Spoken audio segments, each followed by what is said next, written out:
आइए प्रारंभ करते हैं हिंदी दिगंत भाग 2 पाठ संख्या 9 और पाठ संख्या 9 का नाम है जन जन का चेहरा एक। हिंदी पाठ संख्या 9 जिसका नाम है जन जन का चेहरा, गजानन माधव मुक्ति बोध के द्वारा लिखा गया यह कविता है। कविता के माध्यम से गजानन माधव मुक्ति बोध ने यह बताने का प्रयास किया है कि आदमी चाहे किसी भी देश का क्यों न हो, किसी भी गांव का क्यों न हो, सबका विचार क्या होता है, एक होता है। दुनिया के आप किसी भी देश में रहें, शोषण करने वाला और शोषित होने वाला सब समान होता है। नाम बदल जाता है, पहचान बदल जाता है, इंसान के चमड़ी का रंग बदल जाता है, सूर्य के किरणों के प्रकाश की जो तपस है वो ज्यादा या कम हो जाती है, लेकिन इंसान के विचार नहीं बदलते हैं। जैसे मिर्च के पेड़ में आप भले ही चीनी क्यों ना डाले, लेकिन मिर्च अपना तीखापन नहीं छोड़ेगी। इमली का पेड़ लगा दे, क्या उसका जो टाटरी गुण है, खटापन वाला जो गुण है, वो गुण उसका कभी। तो इंसान का जो गुण होता है, कुछ भी हो जाए, लेकिन इंसान की प्रकृति, इंसान का नेचर क्या होता है, नहीं बदलता। आइए कवि गजानन माधव मुक्ति बोध को हम लोग पहले जानेंगे, उसके उपरांत हम लोग ये जानेंगे कविता चूंकि भरा है तो हमने बोर्ड पर पूरे कविता को नहीं लिखा है। 8 पद है कविता में, अलग अलग 8 खंड बांटा है, तो 8 खंड का पहला लाइन हम लोगों ने हमने लिखा है और सबके पास पुस्तक है ही। आप देखेंगे, मैं इसके हर वाक्य का अर्थ आपको समझाने की कोशिश करूंगा या बताऊंगा। तो गजानन माधव मुक्ति बोध जो हिंदी साहित्य के एक प्रसिद्ध कवि हुए हैं, हिंदी साहित्य के आधुनिक काल के एक प्रसिद्ध कवि हुए हैं, इन्हें प्रयोगवादी कवि कहा जाता है। गजानन माधव मुक्ति बोध को हम प्रयोगवादी कवि के नाम से जानते हैं। गजानन माधव मुक्ति बोध का जन्म 1917 ईस्वी में मध्य प्रदेश के ग्वालियर जिला के सयोपुर नामक गांव में हुआ था।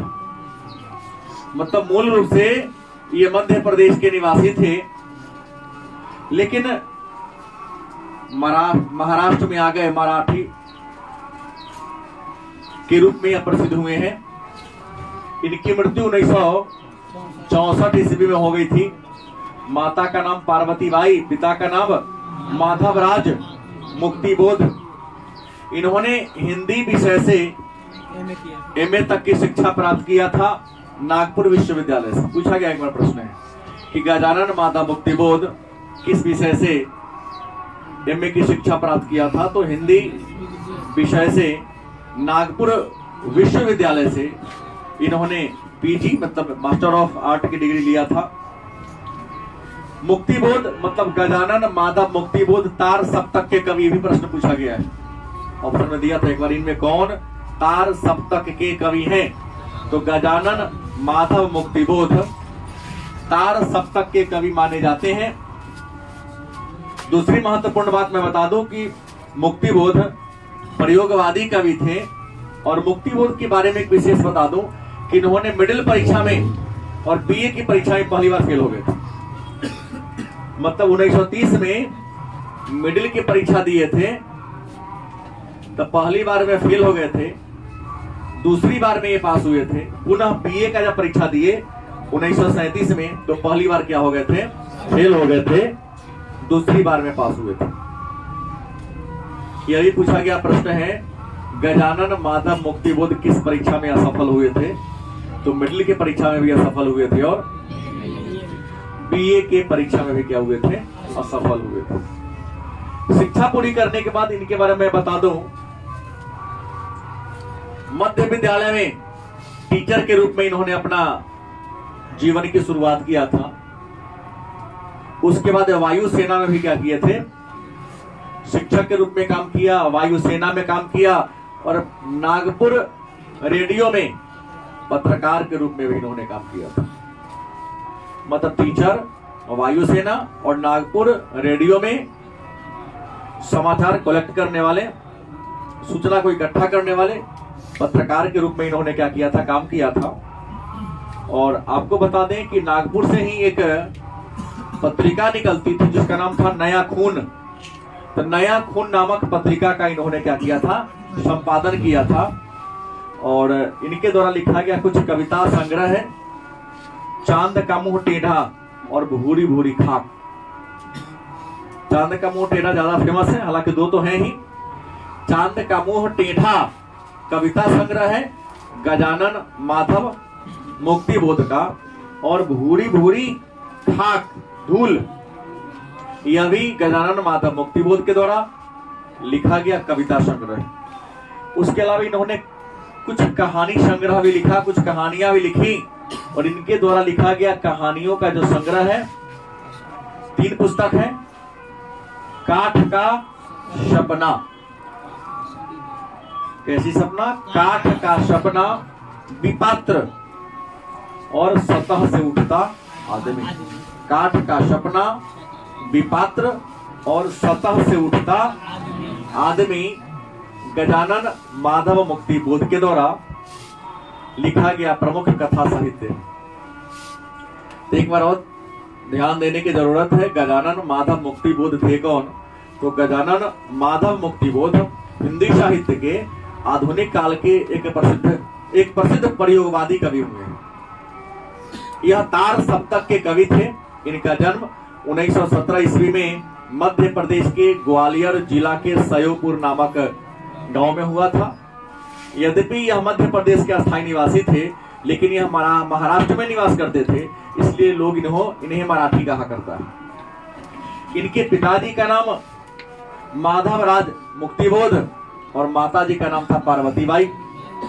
इन्होंने नागपुर विश्वविद्यालय से हिंदी विषय से एमए तक की शिक्षा प्राप्त किया था। और गजानन माधव मुक्तिबोध के बारे में विशेष बात यह है कि यह मिडिल परीक्षा 1930 में दिए थे, पहली बार में फेल हो गए थे। बीए की परीक्षा पहली बार 1937 में दिए थे, वहां भी क्या हो गए थे, असफल रहे थे, मतलब फेल हो गए थे, लेकिन दूसरी प्रयास में पास हो गए थे। शिक्षा पूरी करने के बाद इन्होंने सरकारी विद्यालय में टीचर की नौकरी किया। उसके बाद वायुसेना में कुछ वर्षों तक काम किया। उसके बाद नागपुर रेडियो में इन्होंने पत्रकार के रूप में काम किया था। नागपुर से निकलने वाली एक पत्रिका थी नया खून। नया खून में भी इन्होंने संपादन के रूप में काम किया था। मुक्तिबोध के द्वारा लिखा गया प्रमुख कविता संग्रह चांद का मुंह टेढ़ा और भूरी भूरी खाक धूल, और इनके द्वारा लिखा गया कुछ कथा साहित्य है। काठ का सपना, विपात्र और सतह से उठता आदमी। तो ध्यान रखना है। आइए शुरू करते हैं। गजानन माधव मुक्तिबोध की रचना जन जन का चेहरा एक। अपने पुस्तक पर ध्यान देंगे, लिखा है चाहे जिस देश, हमने पहला पद लिख दिया है, चाहे जिस देश पूर्व प्रांत का हो जन जन का चेहरा एक। कवि गजानन माधव मुक्तिबोध कहते इस लाइन में कोई खास बात नहीं है। कभी कभी चाहे आदमी किसी भी देश का क्यों न हो, प्रांत मतलब किसी भी राज्य का क्यों न हो, पूर्व का मतलब होता है गांव, चाहे किसी भी गांव का क्यों न हो, सबका चेहरा, यहाँ चेहरा का मतलब विचार से लिया गया है। सबका विचार क्या होता है, एक होता है। नेक्स्ट लाइन है एशिया की, एशिया को याद रखेंगे। प्रश्न पूछ सकता है कि गजानन माधव मुक्तिबोध ने अपने कविता में किन किन महादेशों के नाम का जिक्र किया है? क्या लिखा? एशिया को, यूरोप की, अमेरिका की, गलियों की, मतलब गजानन माता मुक्ति बोध ने अपने कविता में बताया है कि एशिया महादेश की, यूरोप महादेश की और अमेरिका महादेश के गलियों की धूप क्या है? एक है। गलत कि सही? चलिए धन्यवाद। एशिया महादेश की, यूरोप महादेश की और अमेरिका महादेश के गलियों का जो धूप है वह क्या है? एक है। नेक्स्ट है कष्ट दुख संताप की चेहरों पर पड़ी झोड़ियों का रूप एक। मतलब कष्ट के समय, संताप के समय और दुख के समय इंसान के चेहरा पर जो तकलीफ दिखाई देती है वो किसी भी देश का क्यों ना हो, क्योंकि दुख के समय सभी देश के लोगों का चेहरा समान होता है। ऐसा नहीं कि इंडिया के लोग दुख के समय रोते हैं तो अमेरिका में लोग हंसते होंगे दुख में। गलत है सही? अगर भारत के लोग तकलीफ में रोते हैं, कष्ट होने पर अपनों की याद उसे आती है, कभी कहते हैं, तो यही कंडीशन अमेरिका वालों का भी होगा, यूरोप वालों का भी होगा।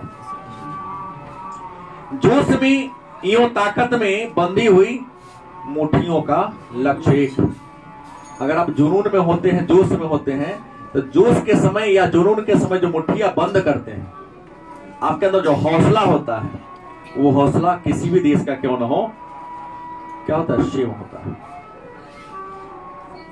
मेरे ख्याल से भारी तो नहीं है, इसको आसानी से समझा जा सकता है, लेकिन कविता याद रहना चाहिए। यहां पर सुनिश्चित प्रश्न बन गया,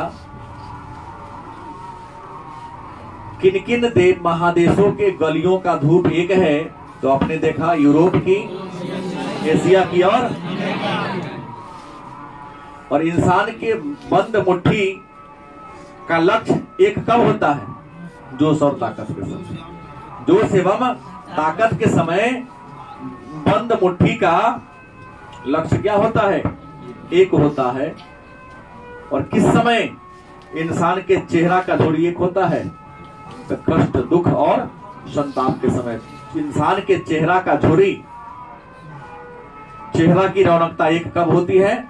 तो कष्ट के समय, दुख के समय और संताप के समय। दूसरा पद है, पृथ्वी के गोल चारों ओर के धरातल पर है जनता का दल एक, पक्ष एक, जलता हुआ लाल की भयानक सितारा एक, उद्दीपित उसका विकराल सा इशारा एक। कवि कहते हैं कि पृथ्वी के चारों ओर के धरातल पर है जनता का दल एक। पृथ्वी हमारी गोल है, क्या है? गोल है। गोल पृथ्वी के चारों ओर हम लोग हैं, इधर के पृथ्वी के दौर में हमारी पृथ्वी क्या है? गोल है। जैसे हमारी पृथ्वी, हमने क्या कहा? गोल है। तो हम लोग गोल पृथ्वी के, ये जो गोल हमारी पृथ्वी है, बीच में नहीं रहते हैं हम लोग, इधर इधर रहते हैं, इधर इधर चारों तरफ रहते हैं। गलत है सही? कवि कहते हैं कि पृथ्वी के गोल चारों ओर के धरातल पर है जनता का दल एक। पृथ्वी के चारों ओर जो भी लोग हैं ना, सबका समूह क्या है? एक है। उनका पक्ष भी क्या है? एक है। किस प्रकार? जैसे जलता हुआ लाल की भयानक सितारा एक। यहां सितारा शब्द का प्रयोग आम जनता के लिए कभी नहीं किया है, और सितारा आम जनता के लिए किया है। और याद रखेंगे, जनता जब किसी पर प्रसन्न होती है तो हर्ष से उसको फर्श पर बैठा देती है, और जनता जब किसी पर नाराज होती है तो हर्ष से अर्श पर गिरा देती है। गलत या सही? राजनीति में ही ले सकते हैं। हम तो राष्ट्रीय पार्टी की बात करते, लोकल पार्टी की बात नहीं करता हूं। जनता प्रसन्न थी, 70 साल तक कांग्रेस का दबदबा रहा, कांग्रेस का सत्ता में रहा। जनता नाराज हो गई है, बड़ी परेशानी हो रही है राष्ट्रीय कांग्रेस पार्टी के सत्ता में आने में, हो रही है ना। कभी अपने बल पर एक दलीय प्रभुत्व मैं बताया हूं, कभी एक समय था जो पूरे देश में एक ही पार्टी का क्या था, दबदबा हुआ करता था। लेकिन आज सितारा नाराज हो चुका, भयानक रूप धारण कर लिया। गलत कि सही? क्योंकि जनता खैरात खाना पसंद नहीं करती है। जनता निर्भर पसंद नहीं, स्वावलंबी होना पसंद करती है। वही कहा कि जनता का है दल एक, जलता हुआ लाल की भयानक सितारा एक, उदीपित उसका विकराल सा इशारा एक। मतलब इस कविता के माध्यम से, इस पद के माध्यम से कवि कहना चाहते हैं कि धरती के चारों ओर जो इंसान रह रहा है, धरती के ऊपर, इस गोल धरती के ऊपर चारों ओर जो इंसान रह रहा है, प्राणी रह रहा है, उन सबका विचार एक है। सभी प्राणी क्या है? समान है। सबकी भावनाएं समान है, सबकी समस्याएं क्या है? समान है। और जलता हुआ सूर्य का प्रकाश ही डिनोट कर रहा है। जो जलता हुआ सूर्य का प्रकाश केवल प्रकाश देता है। ठंडी में उसका प्रकाश मध्यम होता है और गर्मी में वह क्या करता है? जलाता है। तो धरती के चारों ओर जो इंसान बसा हुआ है, सबकी समस्या समान है, सबकी विचारधारा क्या है? समान है। सबका दुख भी क्या है? समान है। ये नहीं अरे बिहार में बहुत जातिवाद है, कब यूपी में जाके देख लो भाई। अरे अमेरिका में तो सब अमीर होगा। नहीं भाई, भारत से ज्यादा गरीबी अमेरिका में नहीं। बस इंसान की सबसे बड़ी बुराई हमको लगता है, अपना दुख सबसे भारी दिखाई देता है। कभी दूसरे के हृदय में घुस के देखो, काश क्या उसके अंदर भी क्या होगा? तकलीफ होगा, उसका भी दुख आपको। लेकिन लोग अपने छोटे से दुख को बड़ा देख लेता है। समस्याएं दुनिया के हर क्षेत्र में, और हर इंसान समस्या को क्या करता है? अपने अपने हिसाब से, अपने अपने तौर तरीका से क्या कर लेता है? झेल लेता है। नेक्स्ट है, गंगा में, इरावती में, मिनाम में अपार अकुलाती हुई नील नदी, अमेजन नदी, मिसौरी में वेदना से गाती हुई, बहती बहाती हुई जिंदगी की धारा एक, प्यार का इशारा एक, क्रोध का दुधारा एक। कवि यहाँ देखिए, याद रखेंगे, यहाँ पर अर्थ बताने से पहले मैं नाम ले लेता हूं। कवि ने गजानन माधव मुक्ति बोध ने जन जन के तेरा एक शीर्षक कविता में किन किन नदियों के नामों का उल्लेख किया है? देखो लिखा है, गंगा, इरावती, मिनाम, नील, अमेजन, मिसौरी। मतलब कितने नदी हैं? 6। कितने नदियों के नामों का उल्लेख किया है? 6 नदी के नामों का उल्लेख किया है। क्या लिखा है कि गंगा में, इरावती में, मिनाम में अपार अकुलाती हुई नील नदी, अमेजन नदी, मिसौरी में वेदना से गाती हुई। कवि कहते हैं ये जो 6 नदियों के नामों का उल्लेख उन्होंने किया है, चाहे वो गंगा नदी हो, इरावती नदी हो, मिनाम नदी हो, नील नदी हो, अमेजन नदी हो या मिसौरी नदी हो, ये सभी विशाल नदियां हैं। और सभी विशाल नदियां अपनी जलधारा के साथ, अपनी जलराशि के साथ आगे की ओर क्या हो रही है? बढ़ रही है। इन नदियों के जल में कोई मौलिक अंतर है? अंतर क्या? ऐसा नहीं कि भारत के नदी के पानी का रंग उजला है, नीला है, तो अमेरिका वाला लाल होगा, वहां वाला पीला होगा। भारत की नदी ढाल के दिशा में बहती है, तो अमेरिका की नदी ढाल के विपरीत दिशा में बहती है। ऐसा संभव है? सभी देश की नदियां ढाल के दिशा में ही बहती है, मतलब ऊंचाई से गहराई की ओर या नीचाई की ओर। तो ये कहता है कि चाहे नदी कोई भी हो, सबकी जो जलधारा है निरंतर प्रवाहित होती रहती है। उन सभी नदियों के जल में कोई अंतर नहीं है, उन नदियों के वेग में कोई अंतर नहीं है, जलधारा में कोई अंतर नहीं है। कभी इस नदी के माध्यम से इंसान को संदेश देने की कोशिश किया है कि जब नदी की जलधारा एक है, तो देश चाहे कोई क्यों ना हो, लोगों का विचारधारा भी क्या हो सकता है? एक ही होगा। आगे लिखते हैं, बहती बहाती हुई जिंदगी की धारा एक। जैसे नदी की धारा समान रूप से बह रही है, कोई अंतर नहीं है, वैसे ही हर देश के इंसान की विचारधारा क्या है? एक है। ये नहीं कि 900 ग्राम इंडिया के बनिया ही जुटता है, अमेरिका वाला जुटता होगा। डीजल पेट्रोल में मट्टी तेल मिलाता केवल, हालांकि अब मिलाने का चांस कम है, क्योंकि 100 रुपये भी है, 100 रुपये वो भी है, तो पानी मिला देता है। देखो, हमने कहा ना, दुनिया में सबसे अधिक बेईमान कोई है तो बनिया है। एक बार अखबार में आया था, गाड़ी में ईंधन भरा है, पेट्रोल, किसी ने गाड़ी खोला, स्टार्ट नहीं हो रहा है। अरे भाई, अभी गाड़ी चल रहा था, बंद क्या होगा तेल भराने के बाद? परेशान हो गया, मिस्त्री को लाया गया तो कहा सर आपकी गाड़ी में तेल तो नहीं, पानी नहीं। जांच किया गया तो पता चला पंप के अंदर पेट्रोल तो ऊपर वाला हौला होता है, पानी के ऊपर तैरता है, लेकिन टंकी में पानी मिलाओगे तो पानी तो भारी होता है, कहां बैठ जाएगा? टंकी के नीचे बैठ जाएगा। जांच हुआ, सील कर दिया गया उसके पंप को। मतलब हमने कहा नहीं, बनिया से ज्यादा बेईमान। हाँ, उसको आपके किसी स्वास्थ्य से मतलब है, अधिक पैसा लेकर भी कोई गारंटी नहीं तुमको प्योर सामान देगा वो। बनिया कोई जाति नहीं है। अगर मानेंगे तो आपकी बेवकूफी होगी, आपको क्लास 1 में नाम लिखाना पड़ेगा, जहां समझदारी कम होती है। गलत कि सही? बनिया एक वर्ग है जो क्या करता है? व्यापार करता है। गलत कि सही? कोई कहा कि जिंदगी की बहती जैसे नदी की धारा बहती है एक समान, वैसा ही हर देश के लोगों के या लोगों के जीवन का धारा भी क्या है? एक है प्यार का इशारा, एक क्रोध का दुधारा। एक कवि कहते हैं कि इंसान अगर किसी से प्रेम करता है, प्यार करता है, तो प्यार करने का जो तौर तरीका होता है, चाहे वो देश कोई हो, सबका तरीका क्या होता है? समान होता है। और क्रोध के जब जैसे आप लोग करते हैं ना, वैसे ही हर देश के नागरिक भी क्रोध के समय उसका विचारधारा वही होता है।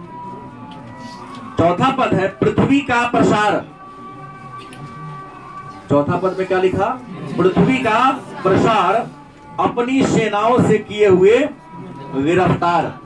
पृथ्वी का प्रसार अपनी सेनाओं से किए हुए गिरफ्तार। गहरी काली छायाएं पसार कर खड़े हुए शत्रु का काले से पहाड़ पर काला काला दुर्ग एक, जन शोषक शत्रु एक वन वाक्य ही यहां तक आकर रुक रहा है। पूर्ण विराम है यहाँ। क्या लिखा कि पृथ्वी का प्रसार अपनी सेनाओं से किए हुए गिरफ्तार। गहरी काली छायाएं पसार कर खड़े हुए शत्रु का काले से पहाड़ पर काला काला दुर्ग एक, जन शोषक। कवि इस कविता की इस लाइन के माध्यम से, इस वाक्य के माध्यम से कहना चाह रहे हैं कि संसार में जितने भी दुष्ट लोग हैं ना, पृथ्वी का प्रसार है अपनी सेनाओं से किए हुए गिरफ्तार। गहरी काली छाएं पसार कर खड़े हुए शत्रु का काले से पहाड़ पर काला काला दुर्गे के जन शोषण शत्रु है। कवि कहते हैं कि जो पृथ्वी पर अनेक प्रकार के दुष्ट प्राणी हैं, पृथ्वी पर सबसे अधिक दुष्ट, सबसे अधिक अत्याचारी इंसान होकर भी जानवर वाला गुण अगर कोई रखा है तो इंसान है। क्या है? पशु ऑलरेडी है, पशु तो पशु जैसा गुण रखेगा ही, जानवर के अंदर तो जानवर वाला गुण है ही, लेकिन इंसान ही ऐसा प्राणी है परमात्मा के द्वारा, विधाता के द्वारा बनाया गया जिसके अंदर सब प्रकार के गुण है। जानवर में केवल जानवर वाला गुण है, पशु में केवल पशु वाला गुण है, कीड़ा में केवल कीड़ा वाला गुण है, कुत्ता में केवल कुत्ता वाला गुण है, बैल में केवल बैल वाला गुण है। लेकिन इंसान सभी गुण को लेकर रखे हुआ है, कीड़ा से लेकर जानवर तक का गुण रखे हुआ है। गलत कि सही? हमने कहीं की जगह पढ़ा कि रंग तो गिरगिट बदलता है, लेकिन आज गिरगिट आत्महत्या कर रहा है क्योंकि इंसान कहता है कि हमसे ज्यादा रंग बदल रहा है। गिरगिट को पछाड़ दिया है ना इंसान। अब घर में गिरगिट कम नजर आता होगा क्या? कौआ कम दिख रहा है, कम दिखता है क्योंकि उसको खाने के लिए छोड़ते आप कहाँ है? और जूठा भी नहीं छोड़ता है इंसान।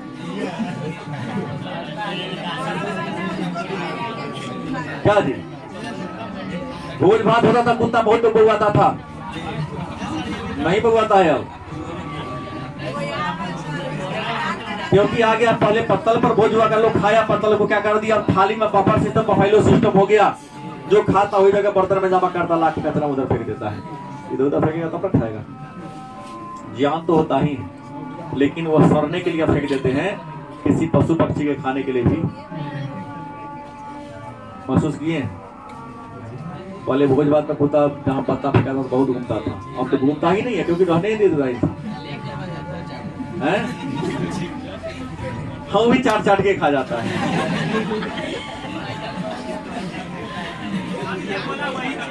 हाँ, ये तो बहुत आगे है, इसलिए इसको कोई भोज में पूछता नहीं है। तोरा बारे बोला बोला तू है। आइए मुद्दे पर आइए। कवि कहते हैं कि संसार में अनेक प्रकार के दुष्ट हैं और सभी दुष्ट काल की तरह अपना बाह फैलाया हुआ है। इसकी तरह काल की तरह अपना बाह फैला रहा है और वह मानवता का क्या बन चुका है? शत्रु हो चुका है और नाना प्रकार के तरीका से, अनेक प्रकार के तरीकों से आपका क्या कर रहा है? शोषण कर रहा है। गलत कि सही? ब्लॉक में आप लोग आवासीय बनाने जाते हैं, आधार कार्ड बनवाने जाते हैं, पैसा दिया तो आओ ना सामान ले लेगा, नहीं तो तुमको लाइन में लगवाएगा 4 घंटा 5 घंटा 4 दिन 5 दिन लाइन में दौड़वाएगा तुमको। गलत बोल रहा हूँ? वही ना बोला कि 100 रुपया में अभी तुमको बना के सर उगे ना बना को दे रहा हूँ, सर हो जाइएगा, वही समय सर बोलेगा। अब पैसा नहीं दे लाइन में आओ ना, 21 दिन का टाइम है आपको। और हमारे माननीय मुख्यमंत्री महोदय कहते हैं कि सब धनाधन हो रहा है। धनाधन केवल कागज पर हो रहा है, जनता की परेशानी उनको समझ में नहीं आती है। क्योंकि हमारे देश में, बिहार की बात मैं क्यों कर लूं, हमारे देश की बात कर रहा हूँ, लाइन पूरा सीट फिक्स हो रहा है, यहाँ ऑफिसर शाही चलता है। क्या चल रहा है? हम अपने नौकर के नौकर का भी गुलाम हो चुके हैं और लोकतंत्र का भी कल्पना नहीं कर सकते, आदर्श लोकतंत्र। क्योंकि जनता की सेवा के लिए, जनता के समस्याओं के समाधान के लिए हमारे शासक वर्ग ने जिन पदाधिकारियों को बहाल किया, वो पदाधिकारी हमारे शासक वर्ग से ऊपर की चीज हो गए हैं। नहीं, टाइम पर ऑफिस आते नहीं या टाइम से पहले चले जाते हैं। नहीं, ऑफिस में आने के बाद वो कम से कम आधा घंटा काम करते होंगे, बाकी जो 5.5 घंटा उसमें चाय पीने में, नाश्ता करने में, आप फोन से बतियाने में व्यस्त कर देते हैं। कहीं प्राइवेट कंपनी में जाके देखिएगा, बैंक में जा कहीं भी, ऑफिस में इन करोगे तो मोबाइल स्विच ऑफ करके ऑफिस में रख देना, नहीं प्रवेश कर देता है। आप मेरा ड्यूटी करने आए हो ना, इसलिए तो हल्ला चला निजीकरण कर दिया जाए। क्योंकि आप 6 घंटा के आप ड्यूटी पैसा लेते हैं और काम करते हैं 30 मिनट। जो भी जानता है, प्राइवेट बैंक हो, कोई भी प्राइवेट संस्था हो, जैसा आप इन करते ऑफिस में, तो आपके अपने मोबाइल को स्विच ऑफ करके एक स्टॉल लगा वहां रख देना है। हाँ, लंच टाइम में कुछ देर आपको खोलने का अवसर। ऐसा नहीं कि मैं झूठ बोल रहा हूं, जो मैं बोल रहा हूं कुछ बच्चे इस बात को जानते हैं। फिर आपका ड्यूटी ऑफ होता है, अपना मोबाइल लीजिए, ऑन कीजिए, जगह से बतियाना है। हम तुमको पैसे मतलब 10 बजे से लेकर 5 बजे तक पैसा मेरे लिए काम करने के लिए हूं, तो मेरा काम करो। इसलिए प्राइवेट कंपनी क्या हो रही है? दिन प्रतिदिन आगे तरक्की कर रही है और सरकार हमारा क्या जा रहा है? सरकारी संस्था पीछे जा रही है। क्योंकि सरकारी संस्था में काम करने वाले लोग ड्यूटी टाइम में भी व्यक्तिगत काम को करते हैं, ज्यादा निजी कारोबार करते हैं। गलत कि सही? खैर मुद्दे पर आइए। कोई लिखा कि चारों जनशोषक भी एक हैं। ये लोग अपने काल रूपी बाह को पसाकर जनता को अनेक प्रकार से क्या करते हैं?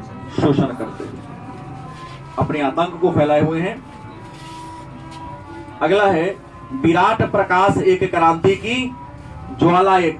क्या है? विराट प्रकाश एक क्रांति की ज्वाला एक, धधकते वक्षों में है सत्य की ज्वाला एक, लाख लाख पैर की मोच में वेदना का तार एक, हिये में हिम्मत का सितारा एक, चाहे जिस देश प्रांतपुर का हो जन जन का चेहरा एक। कभी कहते हैं विराट प्रकाश एक, प्रकाश हर देश में एक समान होती है। क्या है? प्रकाश हर देश में समान होती है। और धधकते वक्षों में क्रांति की क्या है? ज्वाला एक। मतलब आपके हृदय में अगर गलत कार्य के प्रति क्रोध, अगर मैं तुमसे बड़ा हूं, तो जैसा मेरे मन में आता है ना, गलती को देखकर, असत्य को देख करके तुम्हारे हृदय में भी क्रोध वैसा ही आता होगा। जिस प्रकार प्रकाश एक है, वैसा ही क्रोध के समय आपके हृदय में जो झलकता है, देख करके क्रोध आता है कि पावर आता तो इसे कुछ कर पाते, चाहे छोटा हो चाहे बड़ा, इंडियन हो, भारतीय हो, चाइनीज हो, अमेरिकन हो, सब एक है। और लाखों लाखों पैर के मेच का वेदना एक। तुम्हारे पैर में अगर मोच आ जाए तो जितना दर्द तुम्हें होगा उतना सामने वाला का होगा। ये नहीं कि गरीब आदमी है तो उसके पैर में मोच लगी तो उसे दर्द नहीं होगा, अमीर को दर्द होता है ज्यादा। नहीं, पैर की मोच, चाहे अमीर हो, चाहे गरीब, चाहे बड़ा हो, चाहे छोटा, पैर के मोच का दर्द सबके लिए क्या होता है, बराबर है। और हिये में हिम्मत का सितारा एक, लेकिन हृदय में हिम्मत का सितारा एक होता है। जैसे जानते हैं ना कि शेर बाघ से सब डरता है। पिछले वर्ष मैंने एक अखबार में पढ़ा था, टेलीविजन में न्यूज भी देखा, एक आदिवासी महिला थी, जंगल में लकड़ी काटने गई थी, उसके बच्चे ने को तेंदुआ ने पकड़ लिया, लेके भाग रहा था, बच्चा चिल्ला रहा था, इतना छोटा सा कुल्हाड़ी उठाई और तेंदुआ के पीछे माँ हो चली कि तू मेरे बेटों को खा कैसे जाएगा, मैं तुम्हें काट दूंगी। और उस महिला ने ऐसे तेंदुआ को रोका कि तेंदुआ को बच्चा छोड़ के भागना पड़ा वहां से, तो महिला ने तेंदुआ को कई जगह कर दिया था। तो इंसान अगर हिम्मत बांध ले तो सामने कोई कुछ नहीं हो सकता है। गलत कि सही? ओसामा बिन लादेन अपने आप को बहुत बड़ा दुनिया का डॉन कहता था कि नहीं? अमेरिका ने उसके घर में घुस के मार के दिखा दिया कि नहीं दिखा दिया? बोलिए, अपराधी कितना भी अपराध कर ले, लेकिन अगर प्रशासन चाह ले, 1 घंटा बहुत हो गया, 1 घंटा बहुत हो जाता है उसके करप्शन विचारधारा पर कंट्रोल करने के लिए। तो अगर हिम्मत आप बांध ले तो आपके सामने कोई टिकने उगले वाला, लेकिन अंतर क्या है कि वो हिम्मत नहीं लगा पाते हैं, पढ़ते हैं केवल कि डर के आगे जीत है। हमने केवल आंग सांग सूकी के किताब का नाम पर लिया। गलत कि सही? जैसे कल किसी का बात हमने सुना, उसने कहा कि एक ऐसे महापुरुष है जिनकी प्रशंसा हर जगह की जाती है, बाबा साहब भीमराव अम्बेडकर, लेकिन आज लोग बाबा साहब के फोटो को भजा रहा है, उनके विचारधारा को अपने जीवन में अडॉप्ट नहीं कर रहा है। उन्होंने पढ़ के इतना नाम कमाया, तुम भी पढ़ के नाम कमाओ, ऐसा कोई नहीं कर रहा है। गलत कि सही? उनके फोटो को भजा रहा है लोग। एक बहुत अच्छे आदमी का हमने बात सुना है कि नहीं, उनके जीवन चरित्र को पढ़ो, उनके विचारों को पढ़ो, हृदय में रखो, उनके नाम का दुरुपयोग मत करो, क्योंकि वो लोग आत्मा नहीं महाआत्मा थे। तब तो उनका मान सम्मान चारों ओर बढ़ रहा है। गलत कि सही? उन्होंने जो भी किया समाज में मान सम्मान पाया, कथी से? शिक्षा से। और आप शिक्षा को त्याग रहे हैं, उनके फोटो को बजा के बढ़ने कोई ना बढ़ जाएंगे आगे। उन्होंने पहले क्या कह दिया था? शिक्षा शेरनी का क्या है? दूध है, दहाड़ेगा वही जो क्या करेगा, पिएगा। और आप पीते नहीं है, दहाड़ने की कोशिश करते हैं, कहां से दहाड़ पाओगे? गलत सही? क्योंकि शिक्षा नहीं रहेगा तो सारा अधिकार तुम्हारा क्या हो जाएगा? व्यर्थ हो जाएगा। क्योंकि विद्वान ने कहा कि स्वतंत्रता यदि गेट से प्रवेश करती तो समानता खिड़की से, समानता यदि गेट से प्रवेश करते तो स्वतंत्रता खिड़की से क्या होती है? भाग जाती है। कहा था ना, हम गैस में दिया हम नहीं याद किए हैं, नहीं नेल्सन मंडेला नहीं, लॉर्ड एक्टन ने कहा था कि स्वतंत्रता यदि, समानता यदि गेट से प्रवेश करती है तो स्वतंत्रता खिड़की से क्या होती है? भाग जाती है। इसलिए तो अरस्तु जैसे विद्वानों ने कहा कि समान लोगों के साथ समान और असमान लोगों के साथ असमान व्यवहार होना चाहिए, तब जाके समाज में न्याय की स्थापना होगी। जैसे टीचर की समानता टीचर से हो, टीचर डीएम से समानता करेगा तो क्या होगा? गलत कि सही? डॉक्टर डॉक्टर से समानता करेगा, नेता नेता से समानता करेगा ना। हम जिस लेवल में उस लेवल से समानता करके चले। अब यहाँ के रानी शर्मा मुकेश अंबानी से समानता करेगा, चलेगा? नहीं चलेगा, वो तो हमेशा तकलीफ में जिएगा ना। कोई कहता है हिम्मत का सितारा एक होता है, चाहे आदमी किसी देश का हो, किसी राज्य का हो, किसी गांव का है, सबका चेहरा क्या होता है? एक होता है। मैं पढ़ाऊंगा झूठा सिरसा कहानी। दलितों की स्थिति हमारे समाज में बड़ी खराब थी। वो जो बच्चा पढ़ा होगा जानता होगा, कलीराम हेड मास्टर है, कौन था? सिटी कोने को मास्टर था। ओम प्रकाश वाल्मीकि पहला दिन विद्यालय में छोटा बच्चा था, रे जो पूरा झाड़ू लगा दे।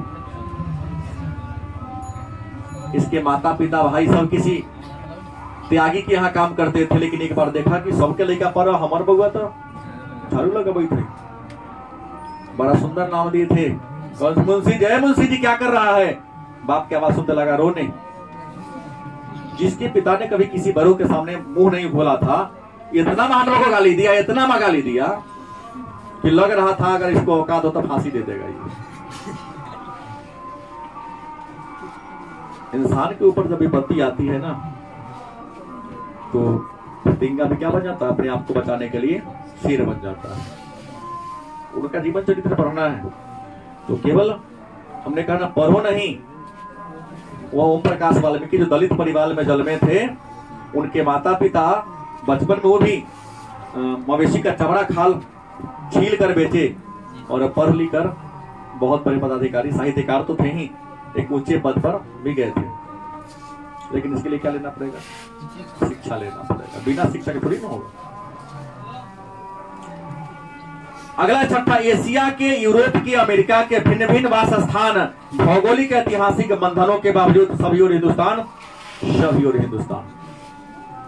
कभी भारत की प्रशंसा किए हैं यहाँ, क्या लिखे कि एशिया के, यूरोप के, अमेरिका के भिन्न भिन्न वास स्थान, चाहे वह आदमी अमेरिका में रहता हो, चाहे एशिया में रहता हो, चाहे यूरोप में रहता हो, सबकी भौगोलिक ऐतिहासिक बंधन है सबका। एशिया का ऐतिहासिक भौगोलिक बंधन अलग है, क्योंकि एशिया का भूगोल अलग है, अमेरिका का भूगोल अलग है, यूरोप का भूगोल, क्या जैसा इन्वायरमेंट, जैसा जलवायु इंडिया का वैसा अमेरिका का है, क्योंकि उसका अक्षांश रेखा अलग है, उसका देशांतर रेखा अलग है। अमेरिका अलग देशांतर पर है ना, भारत अलग देशांतर पर है, यूरोप अलग देशांतर पर है, भारत से ऊपर यूरोप है ना, तो वहां तो ज्यादा गर्मी पड़ती नहीं होगी, क्योंकि मकर रेखा, कर्क रेखा सौर उधर है, जहां सूर्य के प्रकाश हमेशा तिरछी पड़ती होगी। कभी कहते हैं चाहे एशिया का हो, चाहे यूरोप का हो, चाहे अमेरिका का हो, किसी भी वास स्थान का हो, वास स्थान मतलब रहने का जगह, सबका भौगोलिक बनावट अलग है, ऐतिहासिक बनावट क्या है, अलग है। लेकिन अलग होने के बाद भी एक बात है, सबके मन में हिंदुस्तान जरूर है, सबके मन में भारत जरूर है, क्योंकि जैसा कल्चर, जैसी परंपरा, जैसा सोच भारतीयों में है, हिंदुस्तानियों में है, ऐसा सोच विश्व के किसी देश में। आप कहते हैं इंडिया में करप्शन ज्यादा है, आज से 2 साल पहले की कहानी बता रहा हूं, अमेरिका में ब्लैक एंड व्हाइट के इतना कि व्हाइट ने बीच चौराहा पर एक ब्लैक वाला को गर्दन इससे दबा दिया, गर्दन को, और तब तक दबाए रखा, जब तक मरा नहीं। क्या गलत कि सही? जो बच्चा देखा ही नहीं जान रहा है और कहते इंडिया में करप्शन नहीं, इससे कहीं ज्यादा बढ़कर वहां करप्शन है। सभी और बहने हैं, सभी और भाई है, सभी और कन्हैया ने गाय चराई है। भारत की खासियत है, सर्वधर्म समभाव की बात करता है। कभी ने प्रशंसा किया भारत का, बोले हम लोग हिंदू मुसलमान के लिए लड़ते हैं, खूब मारापीटी करते हैं, लेकिन तजिया में हम भी जहां चंदा देते हैं, सभी सारे होके दिए, हम भी उसे दुर्गा पूजा में चंदा लेते हैं कि नहीं लेते हैं? मुसलमान भी दुर्गा पूजा में चंदा देता है, वो भी मेला में घूमता है, प्रसादी मांग के खाता है। और हिंदू भी तजिया में जब लाइट बतासा चढ़ाता फेंकता है तो हिंदू भी उठा के क्या करता है, खाता। उसके दहा का मेला देखने हिंदू भी जाता है, और मुसलमान भी महावीर झंडा में लाठी बाजता है, हिंदू भी तजिया में लाठी बाजता है। भले शहर में ना हो, लेकिन गांव में होता है कि नहीं होता? वही कहा कि सभी में भारत की पहचान अलग है, क्योंकि भारत का कल्चर ही अलग है। भारत में विविधता में क्या है, भले ही हम जाति धर्म पर नाम पर बटे हुए हैं, लेकिन अपने आप को हिंदुस्तानी कहलाते हैं। सभी और कन्हैया है, सभी और कन्हैया ने गाय चराई है, जिंदगी की मस्ती की अगुलाती धूर का बंसी की धूर, बंसी सभी की ओर, क्योंकि यह कृष्ण की धरती है, राम की धरती है, जहां कृष्ण ने प्यार बांटा था। गलत कि सही? ईसाई वालों के कहोगे तो उसने देखा आगे बढ़ रहा है तो ये समझ को सूली पर ठोक दिया, लेकिन सुने भगवान कृष्ण ने बहुत ये काम किया। चाहे श्री राम ने भी ऐसा काम किया, तो उन्होंने केवल अत्याचारियों का दमन किया। और ईसा मसीह में जाके देखो, ईसाई धर्म वाले के जाके देखो कि अत्याचारियों ने ही अपने गॉड को दमन कर दिया, और बाद में उसका लगा पूजा कर रही था, हमारा भगवान था, भले मार दिया फिर पूजा किया। गलत कि सही? तो यहाँ जो परमात्मा हुए हैं वो सब पहले प्रेम और विचार का संदेश दिए, लोगों को जोड़ने का संदेश दिए। क्योंकि श्री राम ने भी केवट को गले से लगाया, जबकि लोग कहता है कि शुरू से जाति पर छुआछूत चल रहा है, नहीं, नेता लोग बढ़ा दिया है। अगर ऐसा होता तो श्री राम केवट को गले नहीं लगाते। एक मुसहरनी थी सबरी, उनके जूठा वैर नहीं खाते। गलत कि सही? तो लोग उदाहरण ये नहीं देता है, अल्प ज्ञानी लोग उदाहरण कौन देते हैं, जो तुच्छ लोग करते हैं। जिस बड़े लोगों ने जो किया उसका उदाहरण क्या करेगा, नहीं देगा, क्योंकि तो उसको समाज टूटेगा, तब तो राजनीति की दाल उसकी गलेगी। क्योंकि राजनीति का पहला शर्त क्या है? समस्या को खत्म होने मत दो, क्योंकि राजनीति की शुरुआत समस्या से होती है और अंत भी। आगे लिखा, दानव दुरात्मा एक, मानव की आत्मा एक, शोषक और खूनी और चोर एक। कभी कहते हैं जो दानव होते हैं और बुरी आत्मा वाला लोग होते हैं, दानव का विचारधारा अलग है, बुरी विचारधारा वाला का विचार क्या है? अलग है। लेकिन मानव का सोच क्या है? वही अलग है। वही का दानव दुरात्मा एक, मानव की आत्मा एक, शोषक और खूनी और चोर एक। शोषक भी एक होता है, खूनी और चोर सब क्या होता है? एक। क्योंकि लिखा हमारे गांव में चोर चोर मौसेरा भाई। आपको दोस्ती उसी से होगी जैसा आपका विचारधारा होगा। जब तक विचार नहीं मिलेगी आपकी दोस्ती, इसलिए चोर का दोस्ती चोर से, क्या पॉकेट मार की दोस्ती पॉकेट मार से, शराबी का दोस्ती शराबी से, घुमक्कर का दोस्ती घुमक्कर से, जुआरी का दोस्ती जुआरी से, और पढ़ाकू का दोस्ती पढ़ाकू से होती है। आप जैसा रहोगे तुम्हारा मित्र भी वैसा ही मिलेगा।